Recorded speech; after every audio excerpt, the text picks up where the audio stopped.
Cockroach Janata party social ಮೀಡಿಯಾದಲ್ಲಿ ಯಾವ ರೀತಿಯ ಹವಾ ಎಬ್ಬಿಸ್ತಿದೆ ಅನ್ನೋದು ನಿಮಗೆ ಗೊತ್ತು. ಕೇವಲ 5 ದಿನಗಳಲ್ಲಿ ಕಾಕ್ರೋಚ್ ಜನತಾ ಪಾರ್ಟಿಯ ಇನ್ಸ್ಟಾಗ್ರಾಮ್ ಖಾತೆ 1 ಕೋಟಿಗೂ ಹೆಚ್ಚು ಫಾಲೋವರ್ಸ್ ಅನ್ನ ಪಡ್ಕೊಂಡಿದೆ. ಇದ್ರ ಬಗ್ಗೆ ಇಡೀ ದೇಶಾದ್ಯಂತ ದೊಡ್ಡ ಚರ್ಚೆ ನಡೀತಿದೆ. ಈ ಸಂದರ್ಭದಲ್ಲಿ ಸುರೇಶ್ ಕುಮಾರ್ ಮತ್ತೊಂದು ಎಡವಟ್ಟನ್ನ ಮಾಡಿದ್ದಾರೆ. ವೀಕ್ಷಕರೇ, ಇವ್ರು ಗೊತ್ತಾ, ಅವಾಗವಾಗ ಫೇಸ್ಬುಕ್ನಲ್ಲಿ ಕಾಣಿಸ್ಕೊಳ್ತಾ ಇರ್ತಾರೆ. ಇವರು ಮಾಜಿ ಸಚಿವ ಹಾಗೂ ಬೆಂಗಳೂರಿನ ರಾಜಾಜಿನಗರದ ಹಾಲಿ ಶಾಸಕ ಸುರೇಶ್ ಕುಮಾರ್. ಹಿಂದೆ ಸಜ್ಜನ ಅಂತಾನೆ ಖ್ಯಾತರಾಗಿದ್ರು, ಸರಳ ಜೀವಿ ಅಂತ ಕೂಡ ಖ್ಯಾತರಾಗಿದ್ರು. ಬಿಜೆಪಿಯಲ್ಲಿ ಬುದ್ಧಿ ಇರುವ ಕೆಲವು ನಾಯಕರ ಪೈಕಿ ಇವರು ಕೂಡ ಒಬ್ರು ಅಂತ ಹೇಳಲಾಗ್ತಿತ್ತು. ಇವ್ರ ಬಗ್ಗೆ ಒಳ್ಳೆಯ ಸಂಸದೀಯ ಪಟು ಎನ್ನುವಂತಹ ಮಾತಿತ್ತು. ಹಾಸ್ಯ ಪ್ರಜ್ಞೆ ಇರುವಂಥ ನಾಯಕ ಅಂತ ಕೂಡ ಹೇಳಲಾಗ್ತಿತ್ತು. ಆದರೆ ಬರ್ಬರ್ತಾ ಬೆತ್ತಲಾದ್ರು. ತಾನು ಸರಳ ಮತ್ತು ಸಜ್ಜನ ಅನ್ನೋದನ್ನ ತೋರಿಸ್ಕೊಳ್ಳಿಕ್ಕೆ ದನದ ಕೊಟ್ಟಿಗೆಯಲ್ಲಿ ಮಲಗುವಂತಹ ನಾಟಕವನ್ನ ಮಾಡಿದರು. ಸುರೇಶ್ ಕುಮಾರ್ ದನದ ಕೊಟ್ಟಿಗೆಯಲ್ಲಿ ಮಲಗಿದ್ದು ನಾಟಕ ಅಂತ ಯಾಕೆ ಹೇಳಲಾಗತ್ತೆ ಅಂದರೆ, ಅದಕ್ಕೂ ಮೊದಲಾಗಲಿ ಅಥವಾ ಆ ನಂತರ ಆಗಲಿ ದನ ಸಾಕಾಣಿಕೆಯ ಸಮಸ್ಯೆ ಬಗ್ಗೆ ಒಂದು ದಿನವೂ ಮಾತಾಡಿಲ್ಲ ಸುರೇಶ್ ಕುಮಾರ್. ದನ ರೈತನ ಒಡನಾಡಿಯೂ ಹೌದು, ಹಾಗೆಯೇ ರೈತನಿಗೆ ದನ ಸಾಕೋದು ಬಹಳ ಕಷ್ಟ ಕೂಡ ಹೌದು. ಇದ್ರ ಬಗ್ಗೆ ಸುರೇಶ್ ಕುಮಾರ್ ಒಂದೇ ಒಂದು ದಿನ ಮಾತಾಡಿಲ್ಲ. ಆದರೆ ದನದ ಕೊಟ್ಟಿಗೆಗೆ ಹೋಗಿ ಮಲಗಿದ್ರು, ಸರಳ ಅಂತ ತೋರಿಸ್ಕೊಳ್ಳಿಕ್ಕೋಸ್ಕರ. ಎರಡನೇದು, ನಾನು ಗೌರಿ ಎನ್ನುವಂಥ ಪ್ಲೇ ಕಾರ್ಡನ್ನು ಹಿರಿಯರೊಬ್ಬರು ಗೊತ್ತಿಲ್ಲದೆ ತಲೆ ಕೆಳಗಾಗಿ ಇಟ್ಕೊಂಡ್ಬಿಟ್ಟಿದ್ರು. ಆ ಫೋಟೋವನ್ನು ಫೇಸ್ಬುಕ್ನಲ್ಲಿ ಪೋಸ್ಟ್ ಮಾಡಿದಂತಹ ಸುರೇಶ್ ಕುಮಾರ್ ನಾನು ಗೌರಿ ಪ್ರತಿಭಟನೆಯನ್ನು ಅವಹೇಳನ ಮಾಡಿ ಆ ಮೂಲಕ ತಮ್ಮ ಮಾನವನ್ನು ತಾವೇ ಕಳ್ಕೊಂಡ್ರು.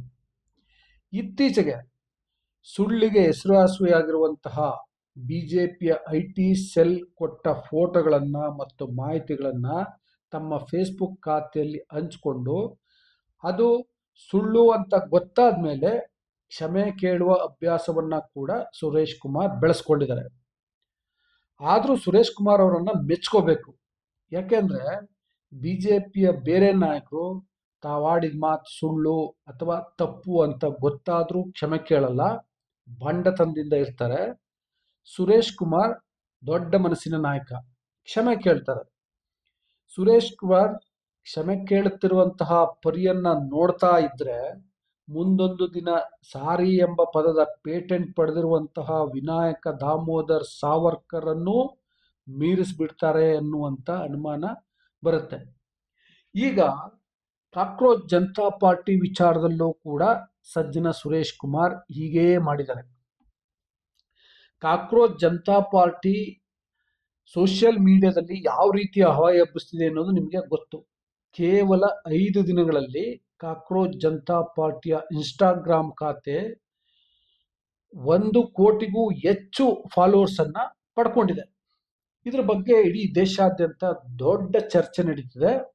ಈ ಸಂದರ್ಭದಲ್ಲಿ ಸುರೇಶ್ ಕುಮಾರ್ ಮತ್ತೊಂದು ಎಡವಟ್ಟನ್ನ ಮಾಡಿದ್ದಾರೆ. ಕಾಕ್ರೋಚ್ ಜನತಾ ಪಾರ್ಟಿ ಇನ್ಸ್ಟಾಗ್ರಾಮ್ ಖಾತೆಯನ್ನ ಹೆಚ್ಚು ಬೆಂಬಲಿಸ್ತಿರುವಂಥವರು ವಿದೇಶಿಯರು, ಇದು ವಿದೇಶಿಯರ ಕೈವಾಡ, ಹುನ್ನಾರ ಅನ್ನುವ ರೀತಿಯ ಪೋಸ್ಟರ್ ಒಂದನ್ನು ತಮ್ಮ ಫೇಸ್ಬುಕ್ನಲ್ಲಿ ಹಂಚಿಕೊಂಡಿದ್ದಾರೆ. ಇದು ಶುದ್ಧ ಸುಳ್ಳು.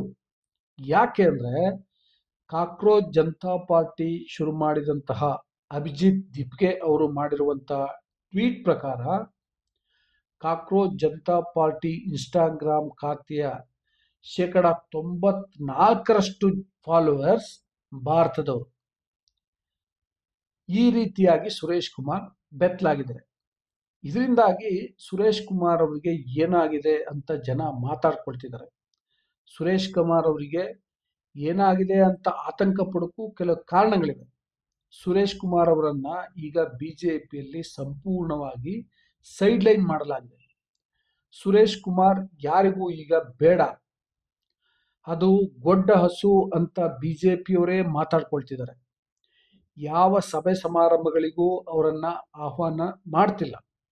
ಇದರಿಂದ ಸುರೇಶ್ ಕುಮಾರ್ ಹತಾಶರಾಗಿದ್ದಾರಾ, ಖಿನ್ನತೆಗೊಳಗಾಗಿದ್ದಾರಾ, ಮನಸ್ಸಿಗೆ ಘಾಸಿ ಆಗಿರೋದ್ರಿಂದ ನಾನಿನ್ನು ಇದೇನೆ ಅಂತ ಜನರಿಗೆ ತಿಳಿಸ್ಲಿಕ್ಕೆ ಆಗಾಗ ಫೇಸ್ಬುಕ್ನಲ್ಲಿ ಈ ರೀತಿ ಬರಿತಿದಾರ ಅನ್ನುವಂಥ ಅನುಮಾನಗಳು ಬರ್ತಿವೆ.